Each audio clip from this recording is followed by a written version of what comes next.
Em nome do Pai, do Filho e do Espírito Santo. Amém. Vinde, ó Deus, em meu auxílio. Socorrei-me sem demora. Ave Maria, cheia de graça, o Senhor é convosco. Bendita sois vós entre as mulheres, e bendito é o fruto do vosso ventre, Jesus. Santa Maria, Mãe de Deus, rogai por nós, pecadores, agora e na hora de nossa morte. Amém. Sede da sabedoria, Rogai por nós. Ave Maria, cheia de graça, o Senhor é convosco. Bendita sois vós entre as mulheres, e bendito é o fruto do vosso ventre, Jesus. Santa Maria, Mãe de Deus, rogai por nós, os pecadores, agora e na hora de nossa morte. Amém. São José, Rogai por nós. doutor Angélico, Rogai por nós. em nome do Pai, do Filho e do Espírito Santo. Amém. Vamos lá então, continuando o artigo 5º, falando dos sacramentos, as cerimônias sacramentais. Qual que é a razão de ser das cerimônias? Primeiro a gente viu que os sacramentos, semana passada, os sacramentos não são invenção de convenção humana. Os sacramentos, ao contrário dos sacramentos gregos, das religiões pagãs, que eram combinados sociais, eram um produto simbólico de uma elaboração social, cultural, que tinha toda uma questão pagã, a gente viu que o catecismo mostra que é diferente, porque é uma ação simbólica que, ao contrário da linguagem, que é um símbolo que aponta para fora de si mesma, que nem a palavra, como a gente viu lá, a palavra humana, verbal, ela aponta para o significado que está fora dela. Então, se eu falo bolo de chocolate, é só um signo, mas ele não traz o bolo de chocolate para a gente, ele não presentifica o bolo, ele só aponta para a sua memória, e você tem que desenterrar da memória e ativar aquele conhecimento para você ter acesso ao que ela significa. O sacramento também é um signo, só que ele significa o que ele está dizendo que significa. Então, quando ele fala, eu te batizo em nome do Pai, do Filho, não são palavras que apontam para outra realidade, é realmente o que está dizendo. Quando eu digo, eu te batizo, o batismo acontece. É um poder que a palavra tem em si mesma. É como se fosse uma comparação absurda, assim, ó. Eu dissesse maçã e ela aparecesse aqui agora. Pá, maçã, ela aparece. A palavra teria poder de presentificar aquilo que ela significa. Então, o sacramento, ele tem esse poder de ser o que ele significa mesmo. Mas o conceito mesmo, assim, catecismo é sinal sensível e eficaz da graça divina. Isso. Ele precisa, aí por isso que precisa da palavra, porque se bastasse só o gesto, por exemplo, os noivos ficassem no de caso, frente, a matéria, que é os materiais, os elementos sensíveis, e a forma que se dá pelas palavras usadas que dão significado mesmo àquela matéria. Né? Isso, porque pode ser que ele colocou lá, a gente viu que poderia ficar em dúvida, qual dos graus de significado daquele gesto que está valendo como sacramento. É o gesto de levantar a mão. Eu jogar água em alguém pode ser várias coisas. Posso estar no banho, posso estar. Agora, quando eu digo eu te batizo, bem claro que estou batizando. Ele colocou 2 sentidos. Como é que era? Refrigério e...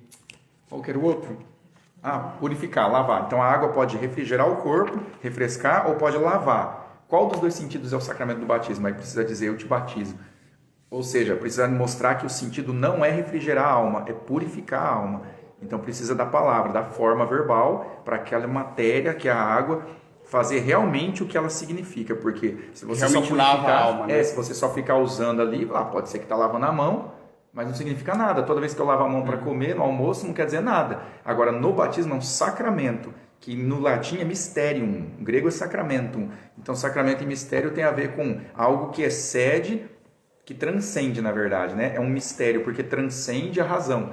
Você vê, é um sinal sensível. Você está jogando água sobre a cabeça do ser humano e dizendo que ele está sendo lavado de uma coisa que é invisível. A gente não está vendo o que está acontecendo ali. Olha, o seu pecado original está sendo apagado nesse momento com aquela água. Aí, se um pagão olhasse, ele ia pensar, mas... por quê? Eu também tomo banho mais do que essa aguinha que está jogando na cabeça. Por que eu não fico purificado no meu pecado? É a mesma água, é H2O, mas é que daí entra a iniciação cristã. Tem que ter todo o simbolismo do cristão que vai explicar por que aquilo ali é diferente. E aí tem que entrar a fé também, que sem a fé você não vai compreender nunca, Por que aquilo ali tem o poder de purificar o pecado. Aí a gente viu que tem camadas e camadas de significado a palavra sacramento. Tem a camada social, a camada simbólica, tem a camada efetiva, que ele realmente não é só um sinal, mas ele realmente é efetivo. Ele concretiza uma graça. E a gente viu também que sacramento é uma... como que ele colocou? Eu não lembro agora, mas parece que ele usa a palavra assim, no sentido de que é um instrumento que o próprio Deus dá de cima para baixo, do céu, direto do céu para a terra. Então não é um desenvolvimento social que a gente alcançou com evolução, com, vamos dizer assim, com elaborações sofisticadas que foram na civilização até alcançar esse símbolo elaborado. Não. O próprio Deus deu de cima para baixo, assim. Ele criou o sacramento e nos deu. A gente só vem na própria Escritura, né? Nosso Senhor foi bem claro: eu te batizo no Pai, do Filho e do Espírito Santo, né? Na última ceia. Isso é o meu corpo, que será entregue por vós, esse é o cálice do meu sangue. E o Antigo Testamento, ele fala que tinha esse sacramento, só que deles não tinham validade, eles só prefiguravam o Redentor. E aí eles eram muito infelizes em relação a gente, né? Então aqui ele vai cair na camada da cerimônia, ou seja, vai entrar na parte, vamos dizer assim, numa clave social, né? Porque fala cerimônia, envolve a presença de pessoas, envolve a contemplação de algo acontecendo no tempo, né? Vamos ver aqui o que ele vai falar, da razão de ser da cerimônia. Então não basta Deus dar o sinal sensível com a matéria e forma, se não tiver uma cerimônia para enobrecer e fazer ele entrar, vamos dizer assim, na própria cidade de Deus, né? Que é o reino de Cristo na terra, temporariamente. Temos ainda de tratar das cerimônias. Não podem omitir-se sem pecado, a não ser que haja necessidade. Contudo, em caso de omissão, devemos crer que se não reduz de modo algum a validade do sacramento, porque as cerimônias não entram como partes essenciais.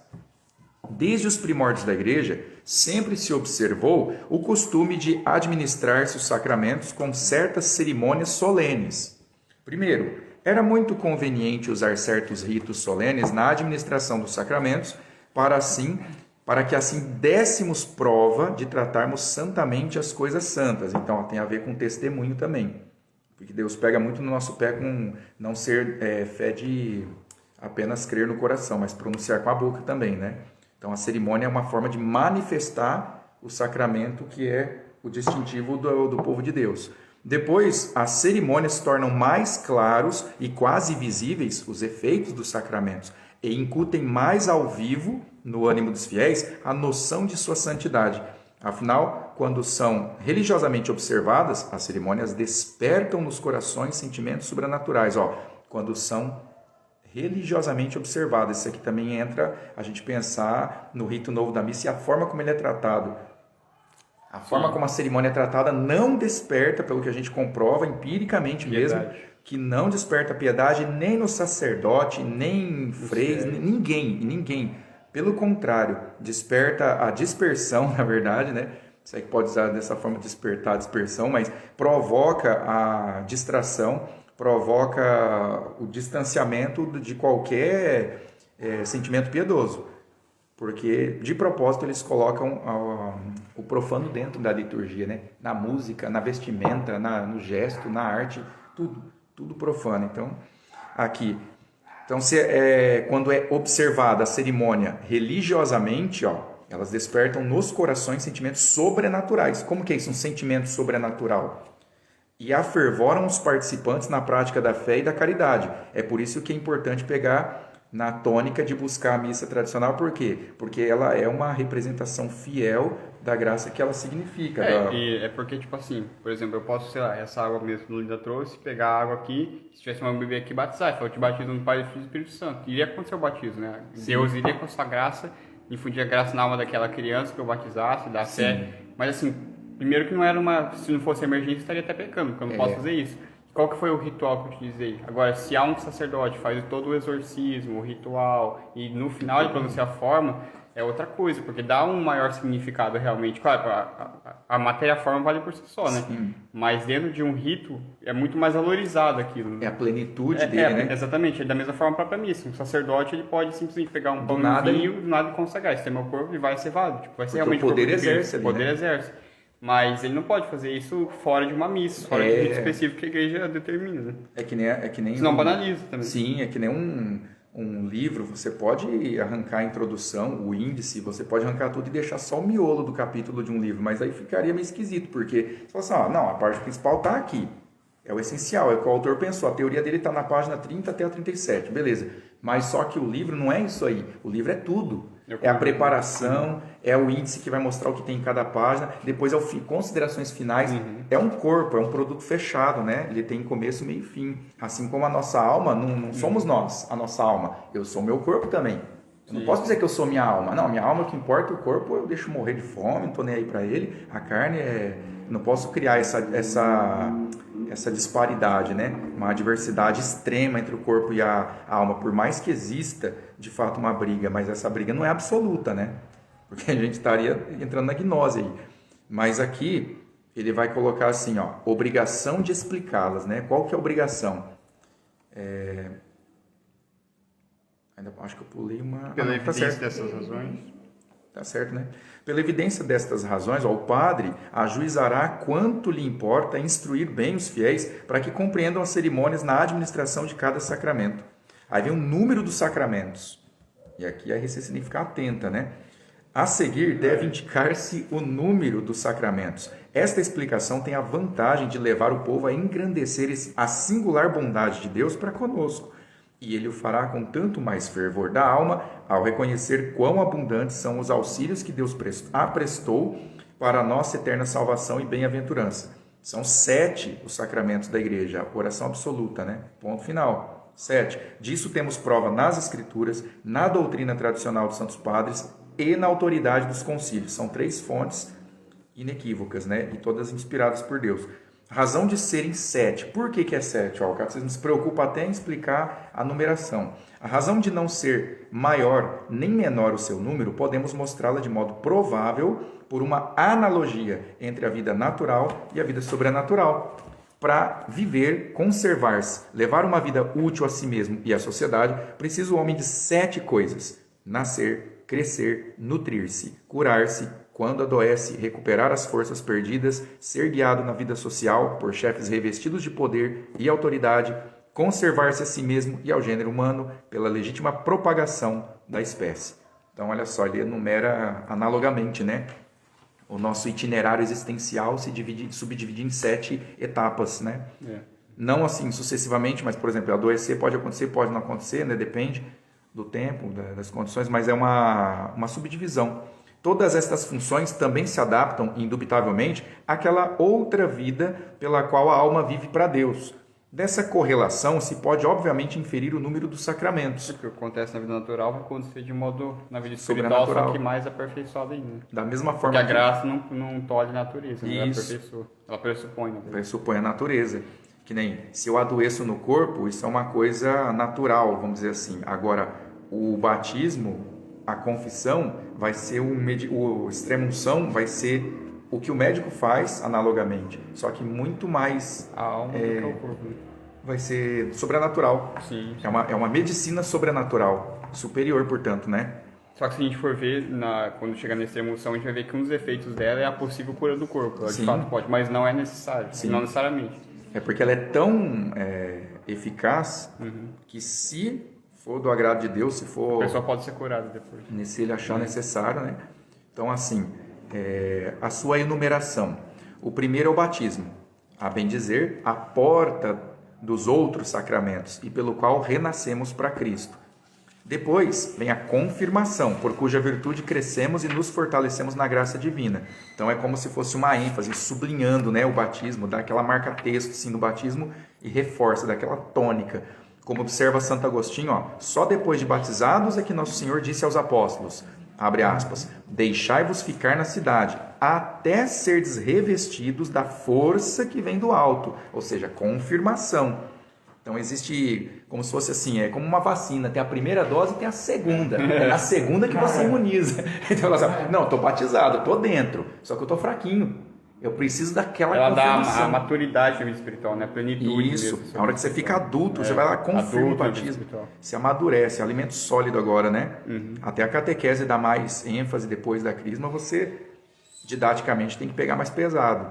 Aqui, ó, em seguida, temos a Eucaristia, alimento verdadeiramente celestial, que nutre e conserva a nossa alma, que é outra analogia, né? Tem a expiação da doença espiritual pela extrema-unção e também tem a Eucaristia, que é a parte do alimento. A outra analogia, né? O alimento sobrenatural. É pão, mas não é naquele sentido. Conforme disse nosso Salvador, a minha carne é verdadeiramente uma comida e meu sangue é verdadeiramente uma bebida. Então, quando ele usa o advérbio verdadeiramente, ele está afirmando bem a questão da alimentação aqui. Porque ele não está dizendo que é uma alimentação análoga, é uma forma simbólica de dizer que você está se alimentando dele. Não. Não, comungar é só você reforçar a sua fé. Significa alimentar a fé. Não é alimentar a fé. É verdadeiramente alimento. Um alimento verdadeiro. Da mesma forma que o batismo é um verdadeiro banho. É o banho dos banhos. Porque o banho purifica da lama, da sujeira, do mau odor, do dia. Mas o batismo purifica do mau odor da alma, que é o pecado original. É o pecado original, ou seja, é um fedor insuportável para Deus. Deus não tolera no céu sem batismo por causa disso. É como se fosse uma carniça, tá fedendo, aquilo ali não pode entrar num lugar, perto de um restaurante, você não vai conseguir comer ali, você perde o apetite. E Deus, analogamente, seria esse hipersensível a esse mau odor que vem da falta do batismo, porque está entregue a Satanás, né? Está na mão do inferno já. Aí batismo, ou seja, passou pelo banho, está perfumado agora está digno do céu, vamos dizer, pelo próprio Deus que dignificou. Agora, a Eucaristia, ao mesmo tempo também, simboliza o outro lado, que você precisa comer, porque saco vazio não para de pé. E também a alma vazia não para de pé. E aí Deus se preocupou tanto com isso que ele deu até um alimento que vai ser visivelmente natural, que é pão, é vinho, só que sobrenaturalmente não é pão e vinho mais. É corpo, sangue, alma e divindade. E realmente, substancialmente também é. E é mesmo, ele é, ou seja, e ele não fere... É só o acidente que de sim, fato é. E ele não fere o princípio da não contradição, de Aristóteles, porque não é que quer dizer que é e não é sobre o mesmo aspecto, porque é e não é sobre diferentes aspectos. Aquilo é pão, e por outro lado é carne. Então não é pão e carne ao mesmo tempo, numa mesma perspectiva, porque daí senão seria uma contradição em termos, Mas, na verdade, assim, bem claro, aquilo é corpo e sangue de Cristo. Os acidentes são de pão, as espécies que nós chamamos, e de vinho, enfim. De modo que você não pode dizer que não é pão mais, e você também não pode dizer que não é o corpo de Cristo, Você tem que entrar na chave de leitura correta, Para não cair no... Não pode, não é mais pão. Você diz assim... É corpo de Cristo somente. Sim. Os acidentes que são de pão. Isso. E em nome do acidente você vai chamar de pão. Ah, sim, as espécies porque de pão. Você pode dizer, a identidade é trigo. A identidade continua idêntica, Senão, o gosto, o sabor... O Lutero, não sei se é Lutero, quem é que vai dizer... É que o Lutero que vai dizer que é os dois ao mesmo tempo, que daí é a consubstanciação. Que o protestante xinga o católico de adorador de farinha. Ele zoa, adoradores de farinha, de trigo, vocês são adoradores. Porque olha a visão que ele tem. Ele tem uma visão enviesada. Ele olha só por uma chave de leitura e interpreta assim, não, então é assim que vocês creem? Credo, que coisa enviesada, vocês são loucos. E na verdade não é, porque envolve muito mais do que uma simplificação barata, Em seguida, temos a Eucaristia, o quarto lugar ocupa a penitência, por cuja virtude recobramos a saúde se a tivermos perdido com as lesões do pecado. Lesões, volta a questão do machucado, analogia. Depois a extrema unção nos tira os remanescentes do pecado e restaura as forças da alma. Forças da alma. Para as forças perdidas. Com relação a este sacramento, declarou São Tiago, e se estiverem pecados, ser-lhe-ão remitidos. Olha aí, a seguir vem a ordem, que confere o poder de perpetuar a administração pública dos sacramentos. Até isso Deus criou. E o exercício de todas as funções sagradas no seio da igreja. Então, como é que você vai ter a Eucaristia se não tiver um sacerdote, o que vai fazer acontecer isso aí? Tem que ter o sacerdote. Então, ele já é pressuposto na própria configuração da eclésia. Tem que ter.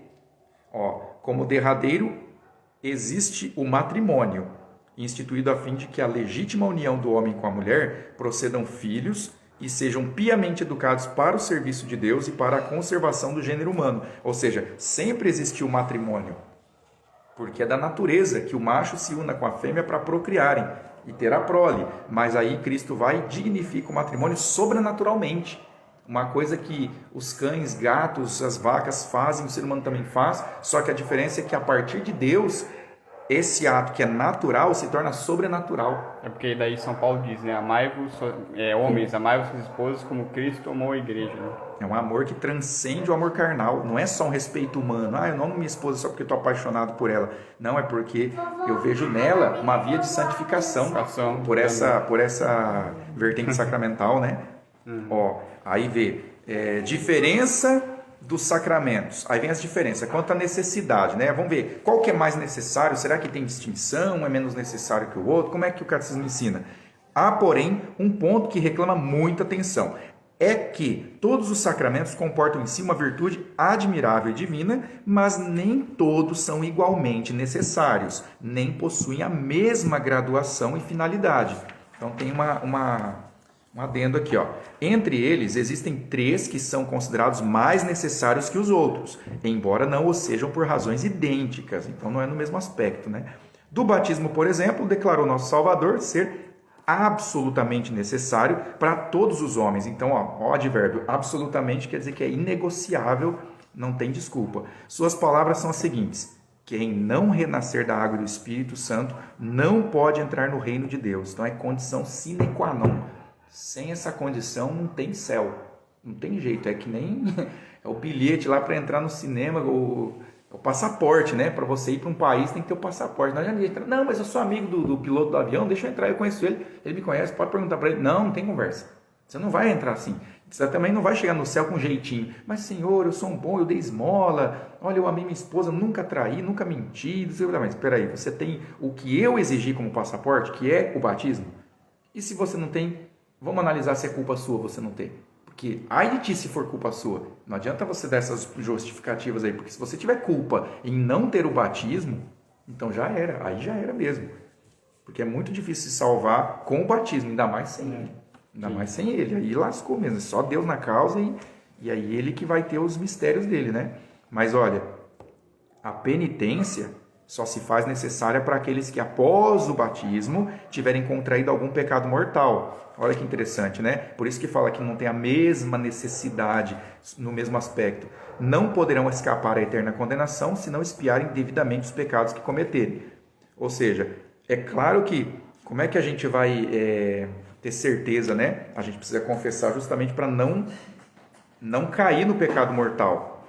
Porque mesmo confessando os veniais, você se fortifica na fé e é meio como se fosse assim, estivesse tomando vitamina para ter imunidade, para você estar assim, preparado para quando vier a tentação, você já está meio, isso aqui não, nem vou naquele lugar porque eu já sei que vou pecar. Mas você está assim porque você praticou a virtude, você está ali na graça, né? O próprio Deus, na Eucaristia, na confissão ali frequente.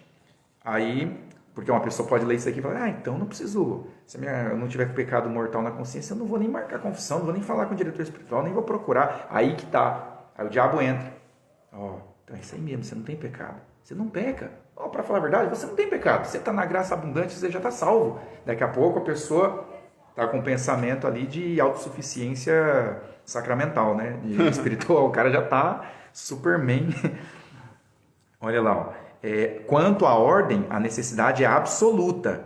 Não para os fiéis individualmente, mas para a igreja coletivamente. Olha que interessante, né?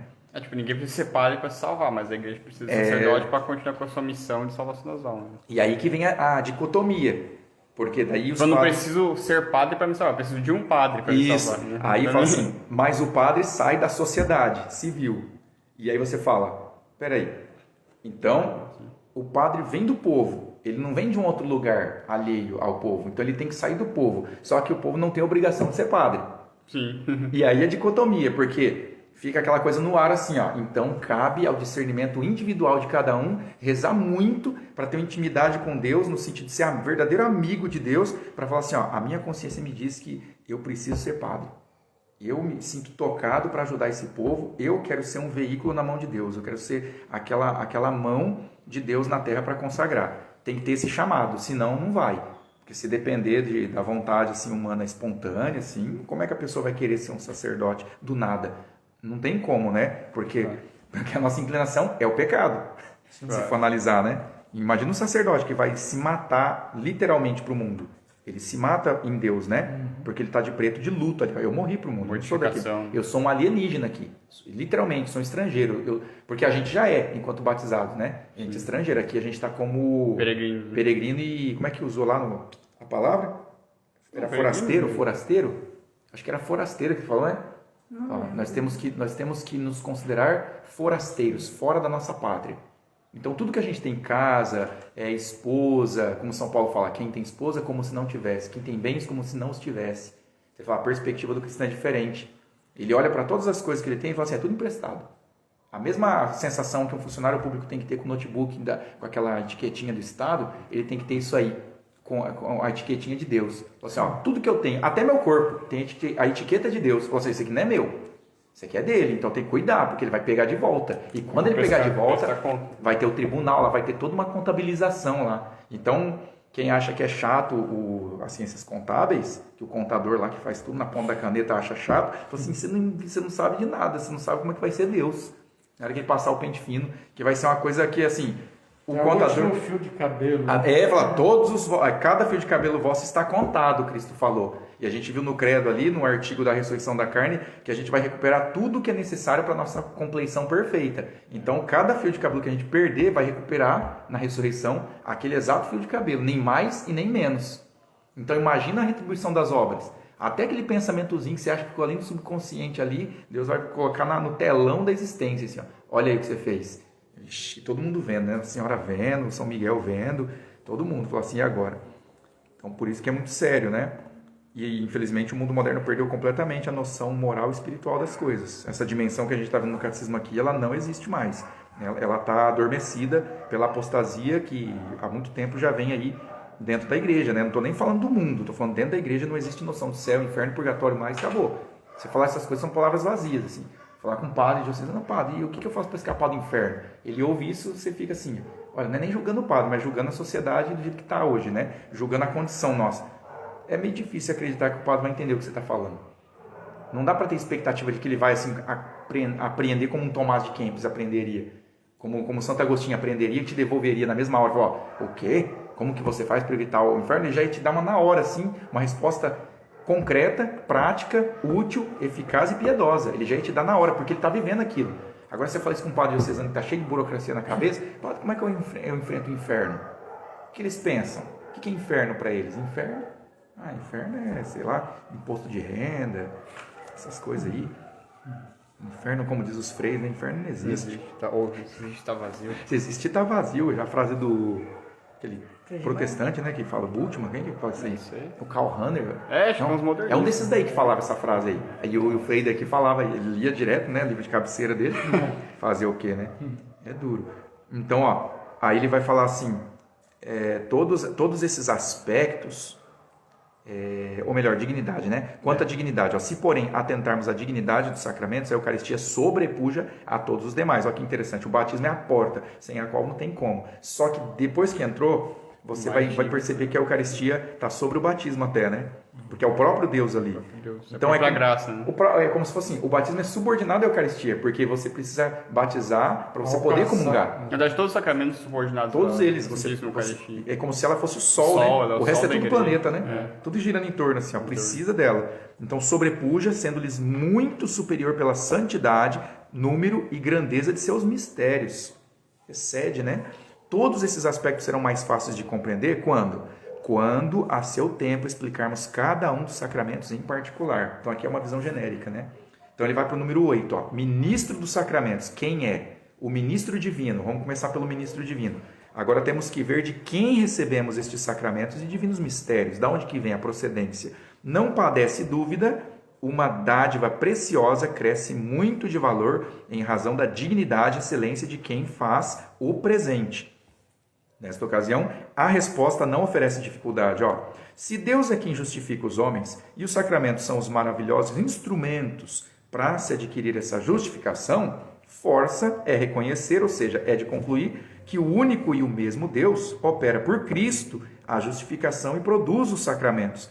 Engraçado, né? Ele que é o mesmo, ele que é o receptor de todas as nossas orações, todos os pedidos, mas ele mesmo é o que atende e é o próprio que nos faz rezar. Porque ninguém sabe o que pedir, fala, não sabemos o que convém pedir. Então a gente tem que pedir o Espírito Santo para que ele reze em nós. Então nem rezar a gente sabe. O próprio Deus tem que rezar na gente. Ou seja, é uma dependência absoluta de Deus. Não tem como você falar que tem... É claro que tem, né, cooperação com a graça, toda essa questão. Mas é aquela velha história. Faça tudo como se dependesse de você, mas você tem que saber que, no fundo, tudo depende de Deus. Até respirar. Fala assim, não, eu sei que eu tenho que puxar o ar aqui, tem que respirar, mas é Deus que está fazendo isso. Se ele falar que não, quem sou eu para falar que sim? Ou vice-versa, né?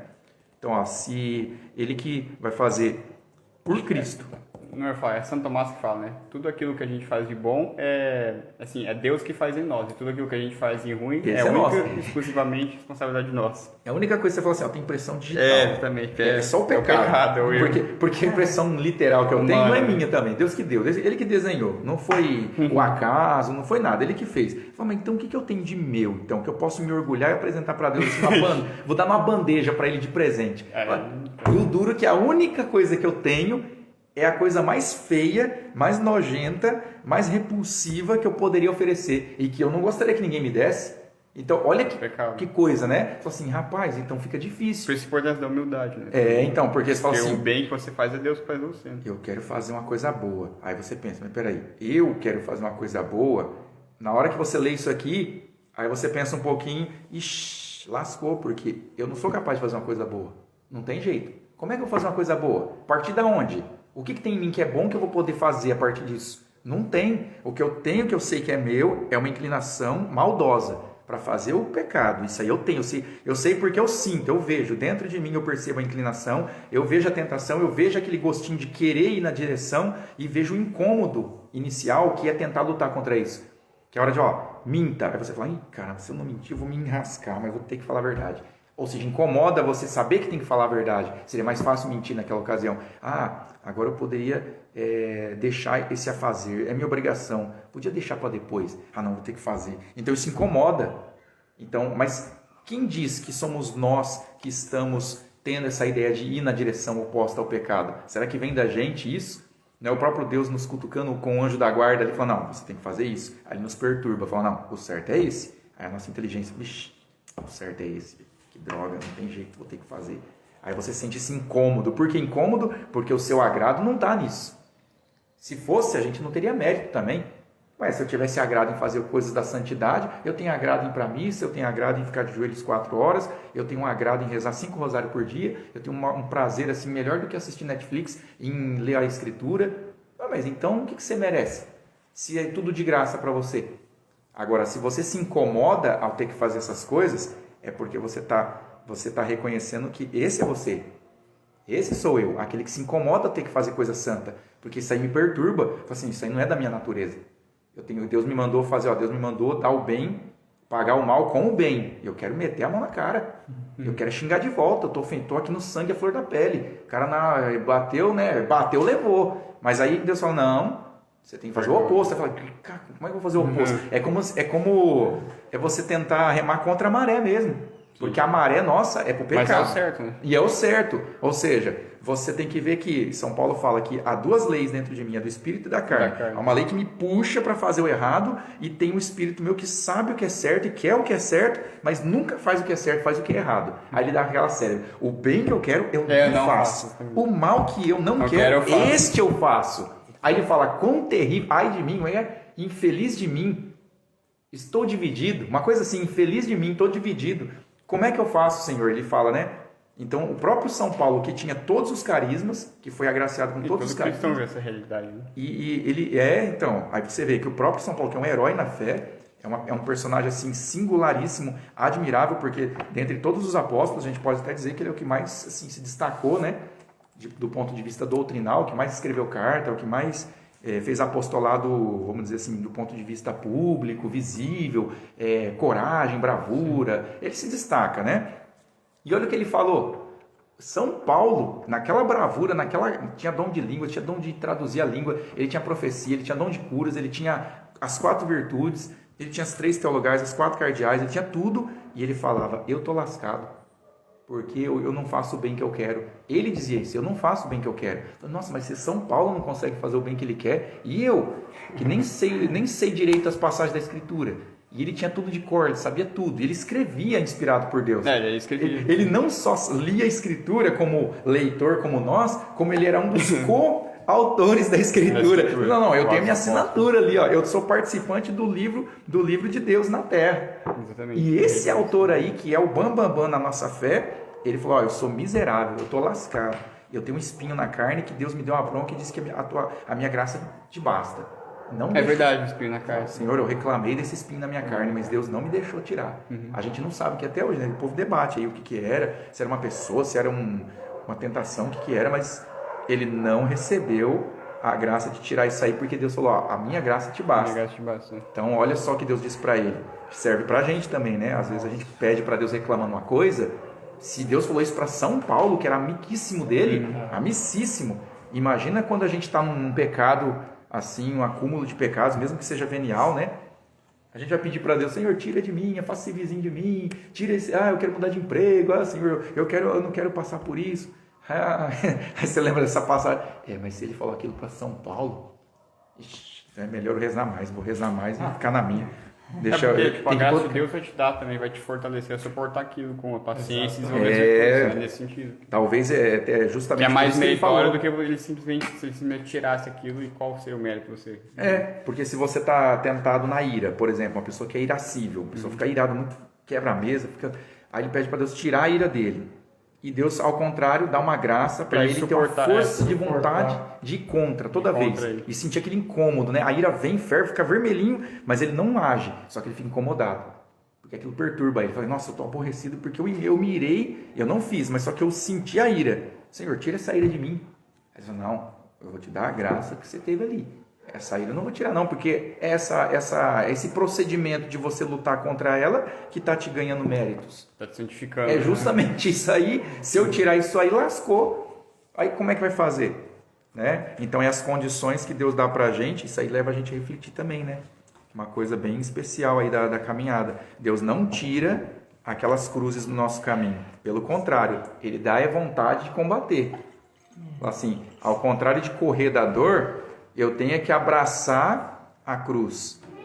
Não por sadomasoquismo, é sempre bom lembrar, porque o homem moderno ouve isso aí e pensa que a gente está falando, o cristão sadomasoquista que gosta sofrimento pelo sofrimento. Fica ali, tipo arte pela arte, né? Fala, não, é só por isso mesmo, eu gosto de sofrer. Não tem nada a ver, é uma questão de finalidade. A causa final desse sofrimento por Cristo, né? Não só final, né? A causa eficiente também. Porque quem me faz sofrer, me faz suportar é o Cristo. Que nem Santo Antão lá no túmulo, lá sofrendo, comendo literalmente o pão que o diabo amassou. De repente, quando ele vai desfalecer, o diabo batendo nele, aí vem uma luz do céu e o diabo corre. Aí ele reclama, Senhor, mas por que te demoraste?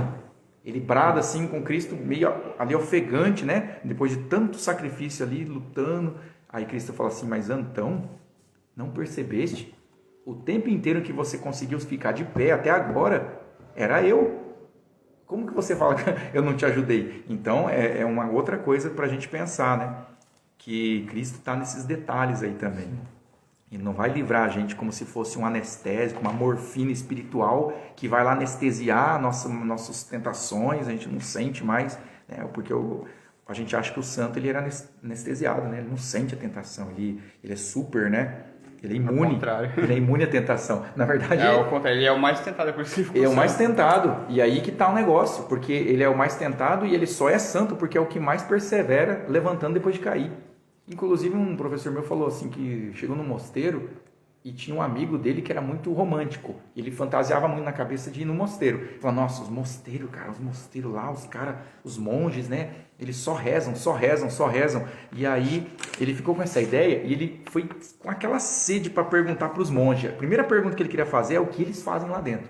Que ele queria saber. Ele falou, não, Aí ele falou, não sei se foi com o abade ou com o monge lá, falou, o que vocês fazem aqui dentro? Aí o monge olhou para ele bem calmo, assim, deu uma resposta bem ocasional. Falou, aqui dentro a gente cai, a gente levanta, a gente cai, a gente levanta, a gente cai, a gente levanta, é assim.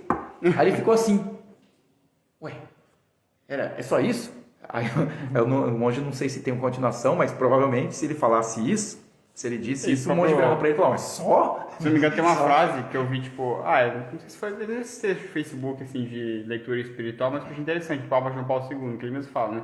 Que santo é um pecador que nunca desiste, né? É um pecador que nunca desiste. É aquele que fala assim, não, eu insisto no amor de Cristo. Eu não admito que vai ter a linha, como é? Que a linha se fechou para mim. Eu não admito, eu quero crer que Deus vai ter misericórdia de mim e eu vou ter esperança dessa misericórdia. Por isso que é salve, né, de Bento 16, salve pela esperança, né? Porque a gente não pode perder a esperança. Se perder a esperança, presunção ou desespero. Então, na verdade, o presunçoso, ele nem esperança ele tem, ele já tem certeza, né? Ele nem está esperando a salvação, ele já está ali, sabe aquela pessoa que nem passou no concurso para polícia, mas já comprou uma farda, já comprou revólver, comprou espingarda, já comprou colete de bala. Que negócio é esse aí? Oxe, não, eu já passei, filho, eu tô aqui, ó, vou no gás, vou passar na prova. Fala, não, calma aí, rapaz, você não sabe se esse dinheiro vai ser em vão. Aí chega lá, tira 0 na prova. Fala, você não quer comprar um colete? Não, tô na dívida aí, velho, comprei um monte de coisa aqui. Aí o cara passou vergonha, mesma coisa. O político não espera a contagem de votos, sai comemorando. Sai na rua lá. É a mesma coisa o presunçoso, né? Tá lá, tamo salvo. Chega lá, porta fechada, não vos conheço. Fala, ih, pronto, já era. Aí lascou, velho, aí lascou. Deus o livre ouvir um negócio desse, cara, porque eu não quero nem ver o impacto disso na alma da pessoa que ouvi, né? Porque aqui o ministro divino é o próprio Deus, que a gente viu, né, dos sacramentos. Outra prova que vai dar sobre isso é que os sacramentos possuem tal eficácia que invadem os mais íntimos recônditos da alma. A gente nem tem consciência disso, né? Porque a gente acha que a nossa alma é só a nossa consciência. Mas a nossa alma ela é como se fosse um mundo paralelo.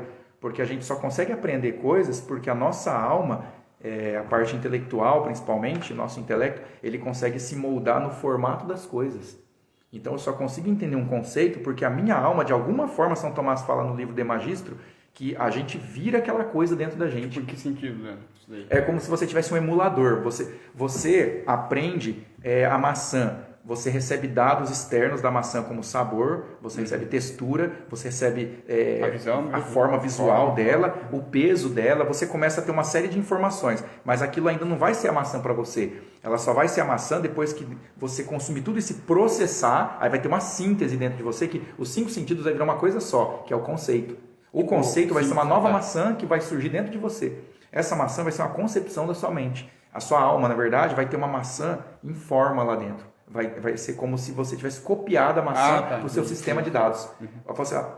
Um computador faz mais ou menos isso, porque quando você me manda da sua casa um filme, aquele filme não vai vir viajando pela linha da internet. Na verdade, só está vindo 0 e 1 pela internet. É só um número, um impulso ou um... A onda, né? Eletromagnética. Só está vindo um impulso ou não impulso. É pulso, não pulso. Então vai vir 1, 2, 1, 0, 1, 0, 0, 0, 1. Então aquele código chega no meu computador e o meu computador tem potência de reproduzir vídeos também, porque ele tem o mesmo material que o seu computador tem. Sim. Então ele vai recriar, de acordo com os seus dados, ele vai recriar no meu computador o que tem no seu. Então vai acontecer o fenômeno da replicação, que é o Ctrl+C, Ctrl+V. Porque quando eu copio um PDF, eu não diminuo o PDF que eu copiei. O que eu copiei continua intacto, é o mesmo PDF. O outro que eu copiei, na verdade, é um arquivo do zero que o meu computador criou com base nos dados do outro. Agora, a minha inteligência faz a mesma coisa. Quando eu vejo a chave e depois eu fecho os olhos e falo chave, já não é mais a chave que eu vi, é uma cópia. A minha inteligência copiou aquela chave e virou a chave. Então, quando eu falo assim, amargo, o que é o amargo? O amargo é uma experiência que eu tive no tempo, na história, na minha história, né, dentro do Cronos. Depois aquilo ali virou uma espécie de cópia dentro de mim. Agora eu sei o que é o amargo. Eu copiei a amargura dentro de mim, eu sei o que é amargura. Tanto é que eu consigo criar expressões como uma vida amarga a partir dessa experiência, porque eu estou reproduzindo e readaptando a linguagem.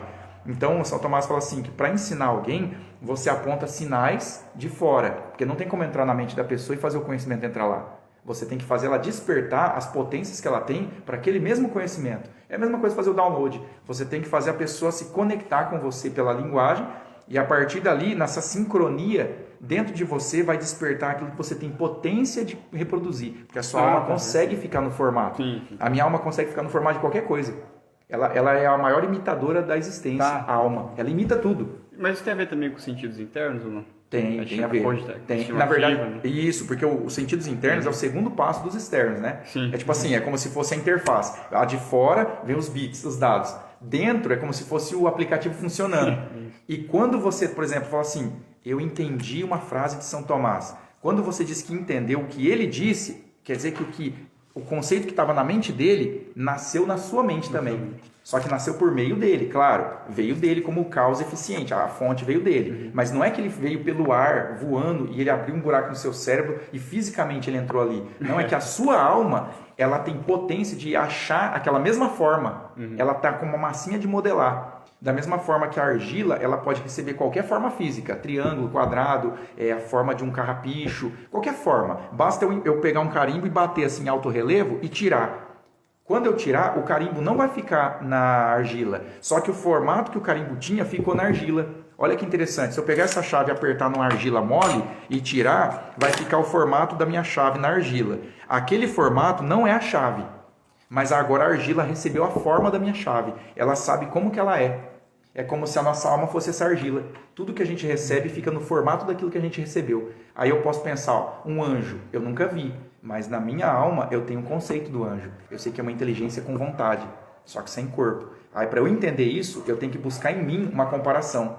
Por isso que tem que ter comparação. O ser humano não aprende sem comparação, porque é pela referência. Então eu penso, ó, eu tenho inteligência e tenho vontade, e essas coisas não são no meu corpo. Então o anjo é isso também. Só que ele só não tem o corpo para ver, mas ele tem isso que eu tenho, só que ele é livre do corpo. Então é a mesma coisa que ele é uma pessoa, só que ele é uma pessoa sem corpo, incorpórea. Então ele é superior a mim, porque ele não tem dependência que eu tenho. Eu tenho dependência, ele não tem. Então ele é mais perto de Deus do que a mim, né? Então aqui, os sacramentos, a gente está vendo que eles têm essa questão da forma também, né? Eles imprimem na alma uma nova forma. A nossa alma recebe a forma do sacramento. Por isso que o batismo não é uma água simbólica, ela lava mesmo, lava a alma. Aquela água que pinga ali na cabeça do bebezinho, ela está lavando literalmente a alma. Então a assembleia que está ali assistindo não está vendo um símbolo só, está vendo o significado. Uma ação efetiva, né? É, efetiva. A graça divina na alma daquela pessoa. O que o símbolo está falando que é o que está acontecendo mesmo. É só uma prova clichê. Isso é o meu corpo. Realmente aquilo é o corpo. Isso. Quando o padre fala, isto é o meu corpo, ele não está falando assim, só figurado. Ó, isso aqui é como se fosse o corpo de Cristo, viu, gente? Come aí porque é como se fosse. Não, não é. Na hora que ele fala, isto é, aí o pão, ele é.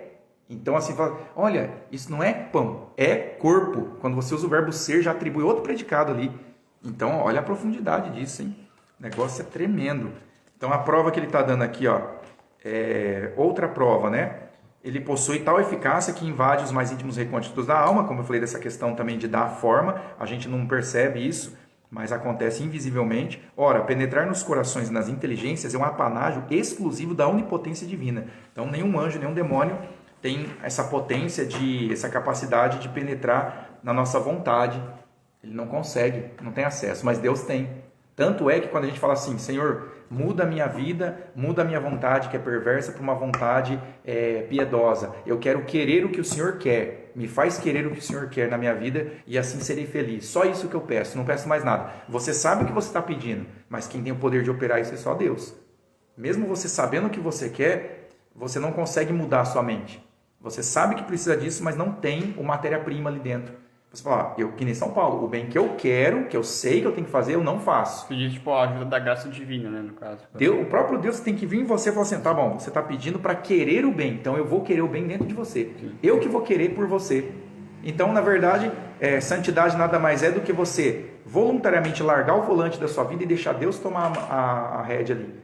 O que você tem que fazer não atrapalhar. Não atrapalhar, de Deus. Porque Ele quer dirigir a sua vida, só que Ele não vai se intrometer sem a sua vontade entrar junto com a dele. Ele fala assim, eu só quero, eu quero, mas você tem que querer também, é uma condição. Para eu entrar em você e fazer você vir comigo para o céu, você tem que me querer e fazer o que eu pedi. Aí tu fala, então beleza, eu vou tirar a mão do volante, pode pegar. Só que qual que é a tendência da carne?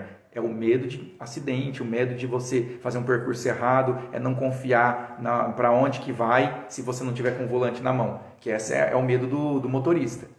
É o medo dele fechar o olho por 5 segundos a 120 por hora.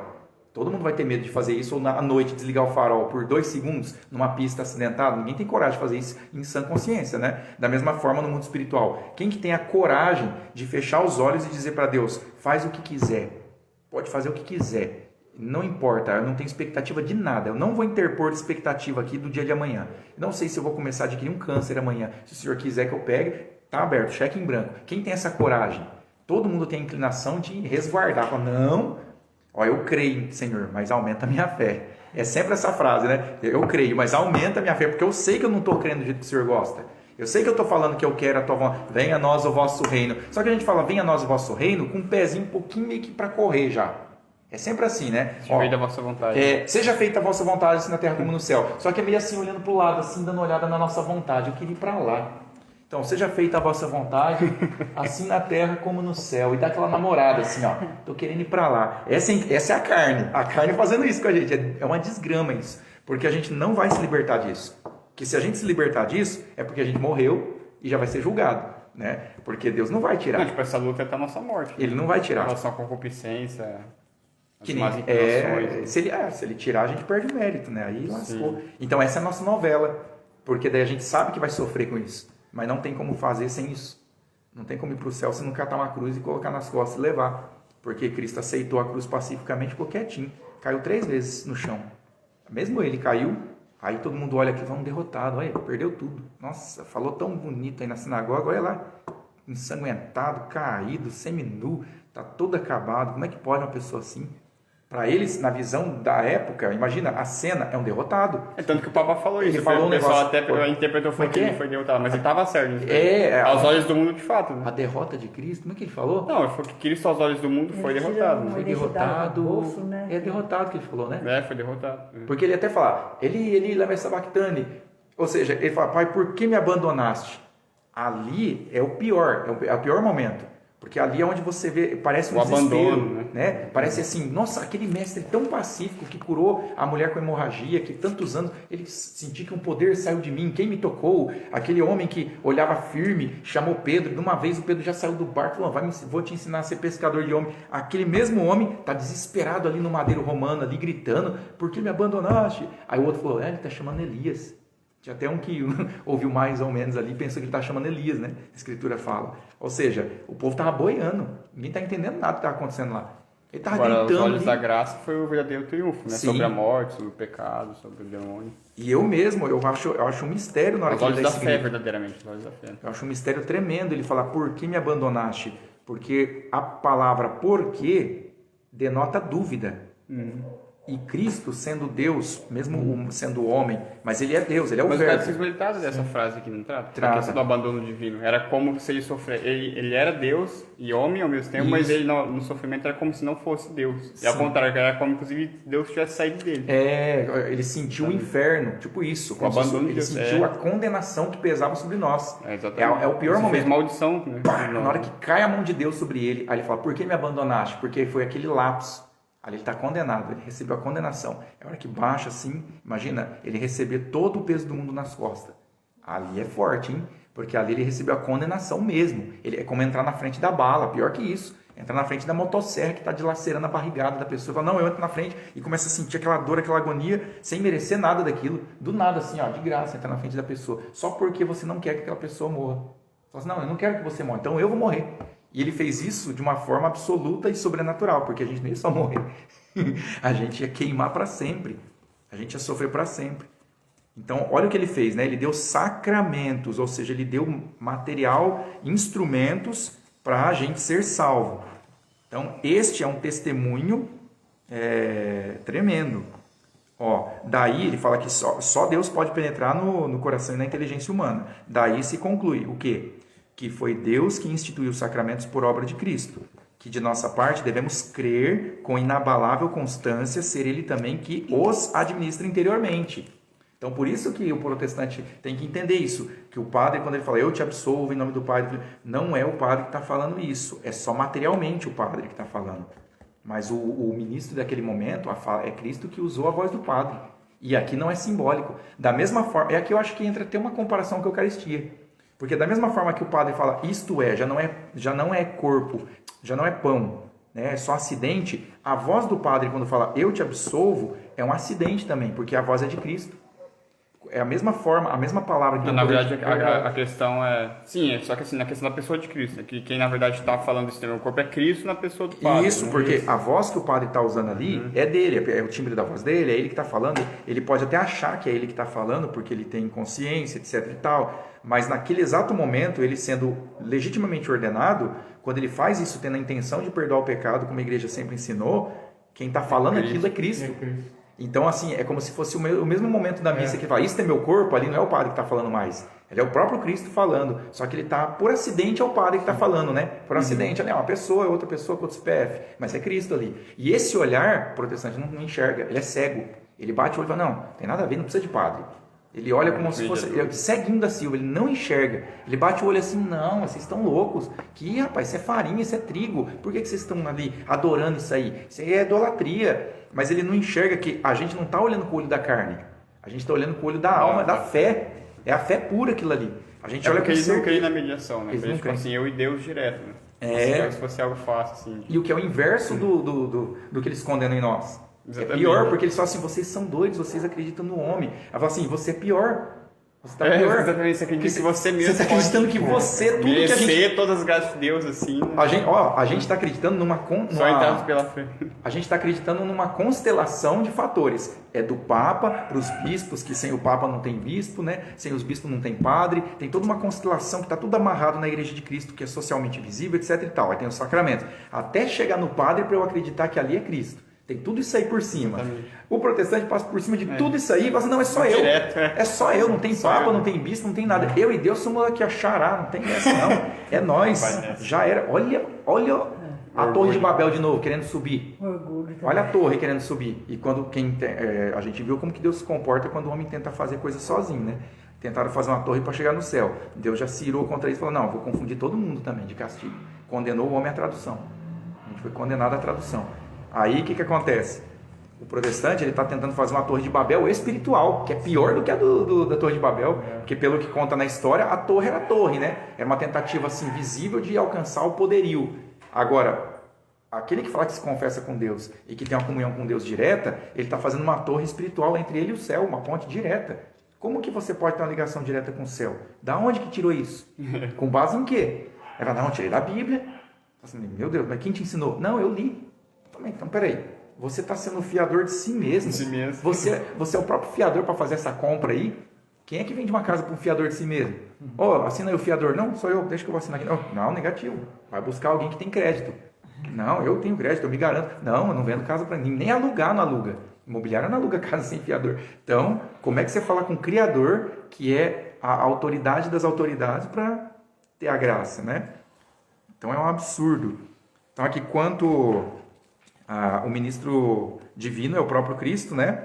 Então, este é um testemunho que São João Batista declarou ter recebido do próprio Cristo. O próprio São João Batista disse, eis suas palavras, aquele que me enviou a batizar em água, disse-me, sobre quem vires descer e pairar o Espírito, esse é que batiza no Espírito Santo.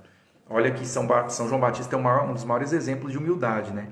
Porque ele tinha toda a graça, acho que ele foi o único depois de Nossa Senhora que foi imaculado, só que ele foi não na concepção, foi depois, ele já estava no ventre, aí ele foi imaculado. Naquela passagem que Nossa Senhora visita, Isso, né? a visita de Santa Isabel imaculou São João Batista.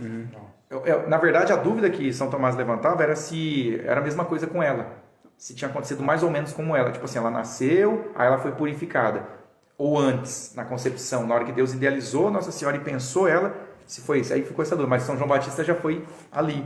E esse homem, olha o que ele fazia, ele pregava com autoridade, ele falava, um monte de gente era discípulo dele, e ele falava, eu só sou a voz que clama do deserto. Olha como ele se referia a ele mesmo. E ele mandava 2 discípulos ir lá ver se Jesus era aquele que havia de vir, né? Porque se fosse, ele já, então já vou passar a tocha olímpica aí. Eu só estou aqui esperando, eu sou só um temporário aqui. Profeta. E engraçado que ele já tinha toda essa consciência, né? De ser um temporário. Falou assim, não, eu sou provisório, eu estou aqui só esperando. Apareceu? Opa, tá aqui já. O posto é teu. Chegou. Tipo o guardinha esperando trocar o turno, né? Chegou o seu turno, não vou mais interferir. A arma é tua, tô aqui o revólver, passo para você, o turno é teu. Então chegou o verdadeiro, né? O sacerdote temporário entrou o verdadeiro sacerdote. E quem que é o ministro humano? Se Cristo é o ministro sobrenatural, né? Divino. Deus é, portanto, o autor e o ministro propriamente dito do sacramento. Quis, porém, que na igreja fossem dispensados não pelos anjos, mas pelos homens. Curioso, né? Para a feitura dos sacramentos, a ação dos ministros humanos não é menos necessária do que a matéria e a forma. Assim, o confirma a constante tradição dos santos padres, em nome de Cristo. Então, no ato sacramental, os ministros não representam a sua própria pessoa, tá vendo? Mas a pessoa de Cristo. Por isso que a confissão não é o padre, não é para ele que eu confesso. Desta forma, sejam eles bons ou sejam maus, produzem e administram validamente os sacramentos, se aplicarem a forma e a matéria que a igreja sempre observou por instituição de Cristo, e se tiverem a intenção de fazer o que faz a igreja na administração dos sacramentos. Então tem que ter uma coisa interior neles também, né? Eles precisam estar com o intelecto e a vontade sintonizados na matéria e na forma que eles vão pronunciar ali, que eles vão executar. Isso é muito importante, porque tinha uma heresia que acho que era o donatismo, e muitas outras que, se duvidar, até um monte de gente que não sabe fala hoje. Que, tipo assim, dizer, se o tal padre é herege, ou se o tal padre é um pecador, logo o sacramento dele vai ser inválido. Os próprios protestantes falam assim, me confesso como pecador. Né? Mas peraí, tipo, o pecado do padre não anula o validade do sacramento. É claro que, tipo, os frutos do sacramento serão muito melhores se o padre for mais santo. Por isso que vale a pena e é bom que você vai procurar um padre numa missa, na confissão mais piedoso. Mas em si a validade, o sacramento é válido. Sim. Ainda que seja, inclusive, de forma ilícita, né? Sim, tipo, o padre... Igual eu falei aqui. Ortodoxo. Ortodoxo. Acontece. Tem um monte de implicação isso aí, implicações porque seríssimas, mas acontece. Mas acontece. A missa da resistência mesmo. Não pode, se a gente negar, a gente está caindo num erro tremendo, né? Por outro lado, né? Por outro lado. Então, a consequência disso é que não há o que possa impedir o fruto da graça, salvo se as pessoas que recebem os sacramentos quiserem, por indisposição própria, privar-se de tão grande benefício e resistir à ação do Espírito Santo. Tem gente que recebe de má vontade, aí já era, não tem nem como, né? Eu até estou pensando nas vanguardas europeias aqui, fazendo analogia com a arte, porque o artista ele tem que ter uma intenção para fazer a obra de arte. Não adianta ele fazer, a mão dele não faz sozinha o desenho. O Leonardo da Vinci, o Michelangelo, o quadro da Mona Lisa não surgiu do acaso, por acaso. Ele foi querido pelo artista. Ele é uma obra final de uma intenção. Ele teve intenção de fazer aquilo desde o esboço até a última pincelada. Agora, você pega o cubismo, você pega o dadaísmo, qual que é a ideia do modernismo na arte? É quebrar a intenção do artista. Eu pego uma pasta de dente e coloco um quadro aqui atrás e vou jogando a pasta assim, e o tchan da minha arte vai ser o resultado que der isso aí. E eu vou ter orgulho de falar que o resultado eu não sei como aconteceu. E esse vai ser o valor da arte moderna. Olha, eu não sei por que está ali, mas é isso aí que é legal. É o fato do acaso ter composto a obra. Não foi a minha intenção racional. Não tem esse negócio de regra, seguir princípio. Ou seja, é o oposto do que está falando do sacramento. Porque aqui a obra, vamos dizer que a obra de fazer a realização do sacramento seja uma obra de arte, né? Que ela tem a matéria, tem a forma, tem a execução no tempo, que é a pronúncia, etc e tal. Então o padre vai consagrar a Eucaristia. Só que ele tem que ser um co-artífice de Deus. Ele tem que querer o que Deus quer ali. Não adianta ele fazer assim de coração fingido, falar assim, eu não quero que isso aconteça. Então, isso aqui é meu corpo. Mas ele falar na mente dele assim, isso aqui é corpo, coisa nenhuma, sai fora. Então, olha o que ele está fazendo. É como uma pessoa que quer pintar para a esquerda e vira para a direita, faz uma rabisqueira e fala assim, eu não quero pintar. Mas mesmo assim pintou. Aí quem vai receber a obra de isso aqui é uma garra, isso aqui é um lixo, isso aqui não é arte. Aí ele fala assim, porque eu não quis. Porque a intenção dele não queria mesmo. Mas a questão da intenção também, tipo, não é tão simples. Não, sim, de fato, você pode ter uma intenção explicitamente contrária da igreja, mas às vezes também está em engano e ele acredita numa heresia, mas ele pensa que a igreja para aquela heresia por tá conectado. Ele realiza o sacramento validamente. Aí ele vai estar anexo à força da tradição da igreja, né? Exatamente, a igreja supre, né? Porque como tem uma frase da teologia disso aí. Como é que é? Que a igreja é supre mesmo. A igreja supre, como é que é? Quando brincavam com isso aí antigamente, né? Não, a igreja supre. Como é que é? Quando o padre estava bêbado lá celebrando a missa, pode estar embriagado, chapado na missa. Não, a igreja supre os defeitos aí na hora. O povo falava muito isso aí. Não sei se era na RCC, o que era?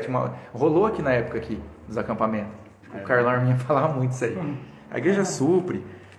Mas é cabuloso, né? Então, tal foi sempre a doutrina firme e inabalável da igreja, que é assim, né? Disso temos provas evidentíssimas nas disputas que Santo Agostinho escreveu contra os donatistas. O João já estava falando, o corolário, o ministro indigno, aí tem que falar o corolário.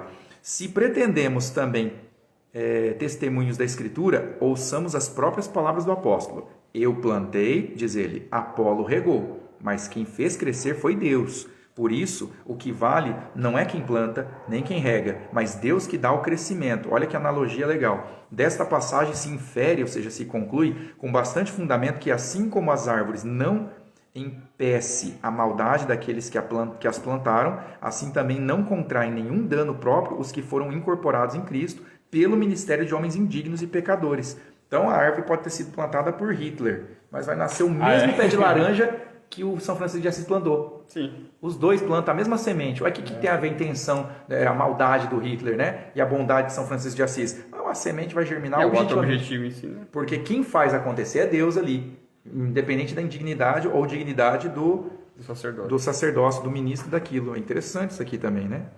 Isso aí faz a gente pensar que não é quem diz, mas o que se diz que a gente tem que atentar, né? A frase de São Tomás sobre a verdade dos fatos, das filosofias. Aqui, Também aquilo da verdade, né? Tipo, ele fala assim, até o demônio pode se falar um demônio verdade, disser né? a verdade, ainda que seja um demônio, vem do Espírito Santo. Porque a verdade é só de Deus. O demônio não tem Qualquer verdade. um pode falar a verdade. Ele é mentiroso e tudo que vem dele é mentira. Então, se ele disser uma verdade, já pode esperar que isso aí não é natural dele. Ele só fala isso aí por obrigação. Quando Nossa Senhora obriga, ou São Miguel, ou o próprio Cristo, né? E aqui ele fala, por isso, o que vale não é quem planta, etc. e tal. Por esse motivo, como os santos padres deduziram do Evangelho de São João, Judas Iscariotes também batizou muitas pessoas e não lemos que alguma delas fosse novamente batizada. Não existe, né? Santo Agostinho teve a respeito estas belas considerações. Judas batizou e depois de Judas não se fez novo batismo. João batizou e depois de João foi rebatizado porque o batismo ministrado por Judas era batismo de Cristo e o de João Batista era simplesmente o batismo de João. Olha que paralelo interessante. João Batista, de quem eu falei agora há pouco, que era nascido de mulher, ninguém é maior, mas no reino de Deus o menor é maior que São João Batista, disse o próprio Cristo, porque João Batista ainda não estava dentro do reino, efetivamente. Ele estava do lado de fora esperando, ele ainda era do Antigo Testamento ainda, né? Vamos dizer assim. Ele está junto com Moisés, ele ainda está um pezinho para trás. Mas agora, dentro de Cristo, o próprio Judas Iscariotes, de quem Cristo falou, aquele que me entregou, o melhor seria não ter nascido. Cristo falou isso de Judas, mas o batismo dele foi o batismo que prevalece. O de João Batista ficou para trás, caducou. Se eu não me engano, tipo assim, é porque os donatistas na época, aí, claro, eles no geral é isso, né, que é pecado desse, a pessoa que vai negar a validade do sacramento por causa da indignidade do sacerdote. Mas acho que na época em si, os donatistas, eles pregavam o rebatismo, quem era batizado por uma ou por outros hereges da época, não sei se era por pessoas que negavam o santíssima maternidade pelos arianos ou algo assim. Eles falavam que pessoas que foram batizadas por eles deveriam ser rebatizadas porque não seria válido, porque não seriam santos. E aí, Santo Agostinho vai refutar afirmando isso. Tem os escrúpulos aí, né? Tem um povo também que vai cair em escrúpulo. Fala, eu batizei no Rito Novo, eu preciso fazer outro batismo. Reordenação. Tem que me reordenar. Então já é meio que um espírito donatista que está pairando, né? Problema. Ele volta no presente, de outro nome, né? Às vezes a gente nem percebe. Para o sede vacante, todos os sacramentos do Novo Testamento são inválidos. O Papa é inválido. Alguns acham até que não tem mais ordenação, só são bispos. A igreja não existe mais. Ela não existe. Ela acabou no tempo. Então, assim, expirou. Caiu a conexão na internet, a página não existe. Se você clicar, não vai abrir mais nada. Aí você clica ali. Cadê a janela? Não abre. Ou seja, então como é que você faz se não restaurar a internet? A única forma de voltar a página é a internet voltar. Sim. Mas como é que a igreja volta sem a igreja? Exatamente. Não tem como. Então as provas prevalecer, tipo, nosso senhor falou. Então, assim, não, eu falo que tem sede vacante que prega isso, né? É absurdo. Qual é o nome dele? Eu esqueci o nome dele. Quem? O padre que se ordenou de novo lá na Resistência, que veio aqui. o Padre Tarcísio. Tarcísio, isso. Então, ele caiu nesse escrúpulo, né? Talvez seduzido por outros, mas Pelo quê? infelizmente. Aqui, ó. Então, João Batista, o batismo dele caducou. E o de Judas ficou, mesmo ele sendo a peste que foi, né? A desgraça, literalmente, que foi. Porque não é de Judas o batismo, era de Cristo. Então, é só por isso, né? Isto não é preferir Judas a João. Ó, ele enfatiza aqui, ó. Com razão, preferimos o batismo de Cristo, ainda que dado pelas mãos de um Judas, ao batismo de João, embora seja conferido pelas mãos de um João. Então, olha que interessante. João tinha todo o direito, do ponto de vista moral, de ter um batismo mais digno que Judas, porque ele era um santo. Judas não era só um pecador, mas era o entregador de Deus, o assassino de Deus ali por causa eficiente. Foi nas mãos dele que começou todo o processo. Ainda vendeu, ainda lucrou dinheiro em cima. Transformou Cristo em mercadoria. Ele fez os piores pecados da existência, né? Tanto que Deus falou, melhor não ter nascido. Então, eu ouvi isso da boca de Deus. Mas mesmo assim, nós vemos que não é por causa nem de João e nem de Judas. Mas é porque o batismo de João não era o batismo de Cristo. E o de Judas, apesar de Judas, era o de Cristo. Então, assim, eu recebi a confissão. Apesar do padre ser um alcoólatra, apesar de ser um mulherengo e ter mulher por baixo do pano aí, tem mulher. Mas apesar de tudo isso, eu recebi de Cristo o batismo. Recebi de Cristo a confissão. E isso aí um monte de gente não tem na igreja. A gente sai da igreja e vai para protestante por causa que, não, descobri que o padre lá era corrupto. Eu saí da igreja, eu não sou mais católico. Nós mesmo falamos, mas assim, ele foi lá conversar com aquele padre, o padre não era muito bom, né? Dormiu na hora cara foi se confessar, o padre, o frei dormiu, o cara contando os pecados e ele lá. O cara foi embora. Não. Deixou o padre dormir lá. Tava dormindo, Frei. Mas no caso não teve confissão. É, É, que não teve. se dormir não deu foi embora absolvição, não teve nada. Mas um padre assim já fica mal falado, Não, né? sim, Não, o sim. padre não tava nem aí. Ó, quais são os deveres do ministro? Leandro, mas com relação a Judas, tipo, o Nosso Senhor estava disposto a perdoá-lo, né? Tanto Sim. que Judas não aceitou o Ele perdão não de aceitou. Cristo. Né? Ele foi um exemplo de desespero. Tanto que, tipo, eu Ele tenho chorou. dois casos, São Pedro e Judas. São Pedro também pecou, mas, claro, bom, teve a traição, a negação, mas São Pedro aceitou o perdão, né? Pedro, tu me Fez o amas. oposto. E Judas não aceitou, né?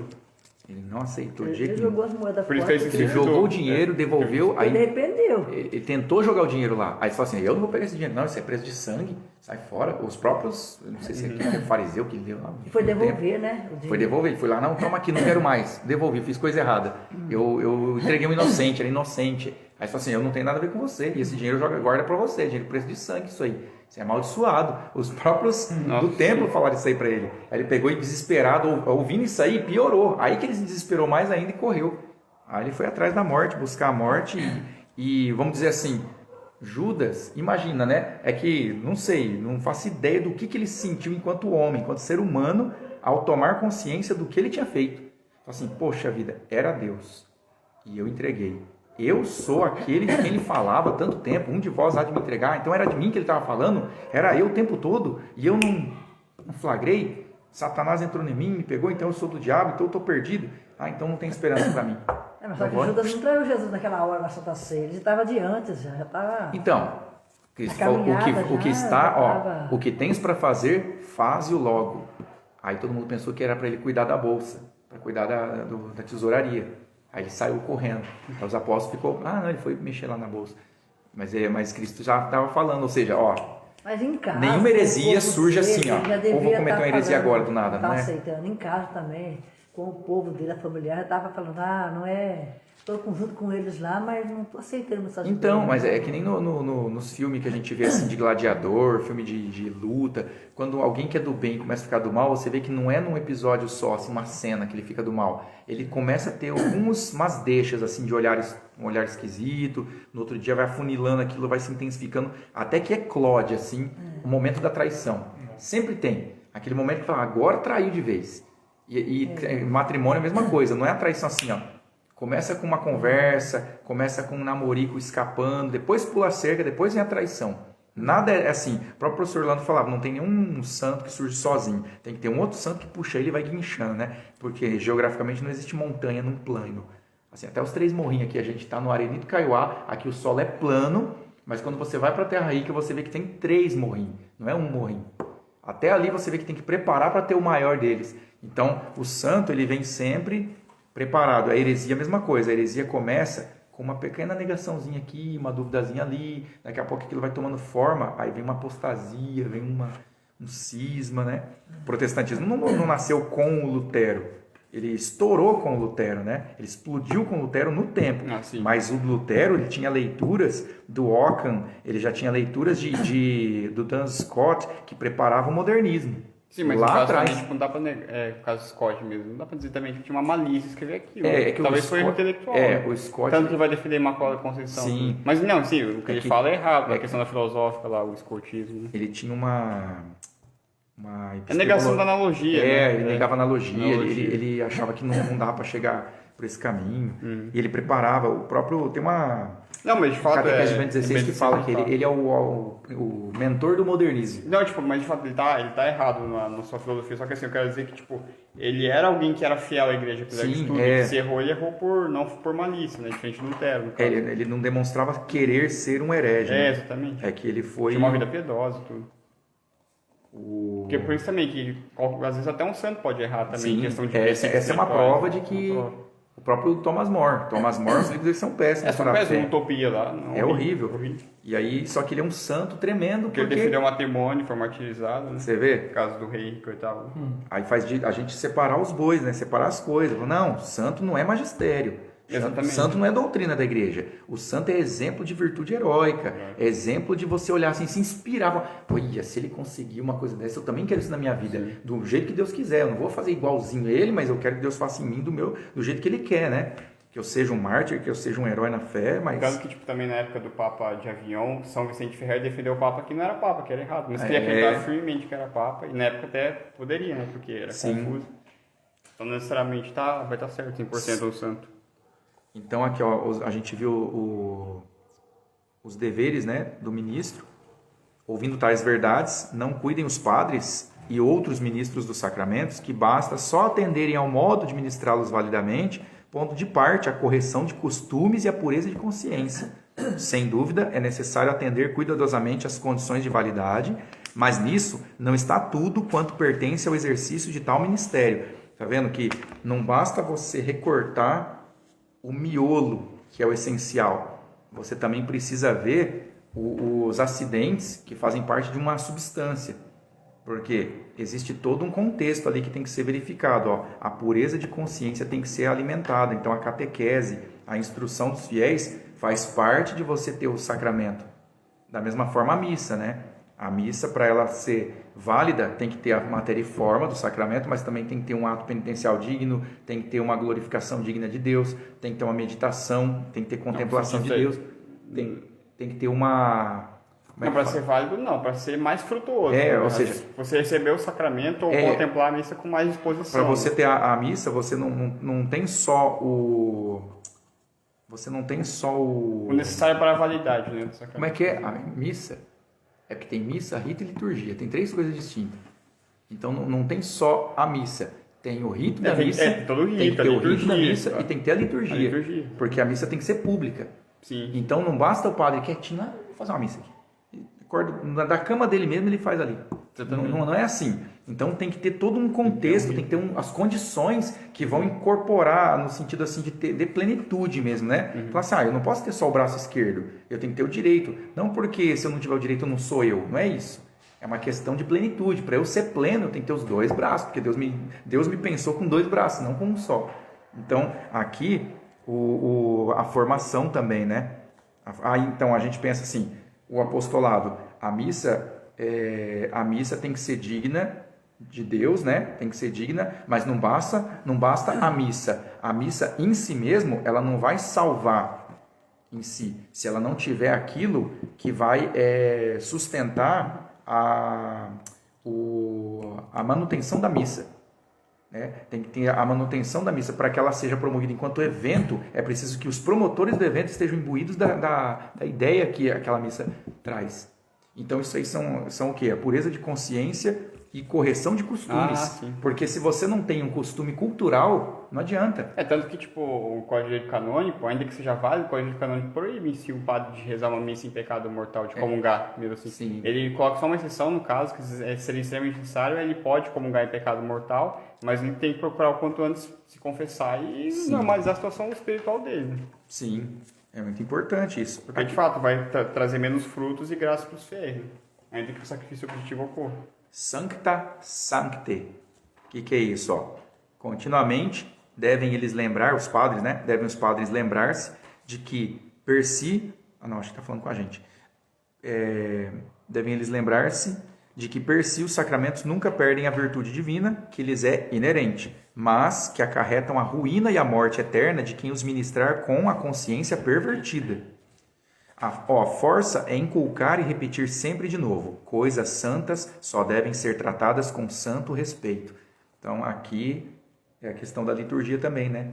Então, como é muito santo o sacramento da Eucaristia, então ele precisa ser embalado numa cerimônia santa. Daí vem a briga do canto ser sacro, ser gregoriano, por que tem que ser a vestimenta correta, por que não tem que ser qualquer pessoa no altar, porque tudo está convergindo para o mistério da Eucaristia. O sacramento é muito santo, ele é o maior sacramento, é o mais digno de todos, o mais sublime de todos. Então, tudo que diz respeito àquele sacramento tem que ser também da mesma categoria, assim, sublime, tem que ser nobre, né? No profeta, lemos a seguinte passagem: ao pecador disse Deus, por que falas tu dos meus preceitos e tomas a minha aliança em tua boca? Na realidade, tu tens ódio à disciplina. Olha, que forte, isso aqui está em Salmo 49. Ora, se ao homem metido em pecados não convém que se ponha a falar das coisas divinas, quão nefando não será o crime de quem tem consciência de muitos pecados, e ainda se atreve a consumar os santos mistérios com lábios impuros, ou a tocá-los e distribuí-los a outrem com mãos abomináveis. É a questão do padre e o direito canônico falando ali que o João estava colocando. Ó. O padre está conscientemente com pecado mortal, ele está para lá de Bagdá, longe da fé, longe da igreja, e está querendo ainda seguir normal, como se nada tivesse acontecido. Aí não dá, né? É a mesma coisa, o policial está vetado por algum crime disciplinar ali da administração pública, e ele está querendo, não, vou bater cartão lá. Aparece lá pro delegado. Falou, o que você está fazendo aqui? Você está proibido de trabalhar. Você não pode, enquanto você não retificar isso aí, não passar pela disciplina pública lá, todo aquele protocolo, mesma coisa. A igreja é super disciplinada nessa questão também, né? E também tem os casos em que daí o padre, tipo, ele não pode por questão de regularidade mesmo, como o padre ortodoxo, porque está em cisma, né? Alguém que... Ele precisa padre passar... que é excomungado ou que foi suspenso de ordens, aí não pode. Ele tem que ser regulamentado na igreja, ele precisa passar por uma... ajuste, né? Ó, São Dines escreve que aos maus não é sequer permitido tocar os símbolos.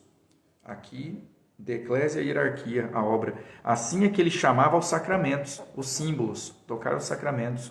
Por conseguinte, é importante que os ministros dos sacramentos se consagrem, antes de tudo, à prática da santidade.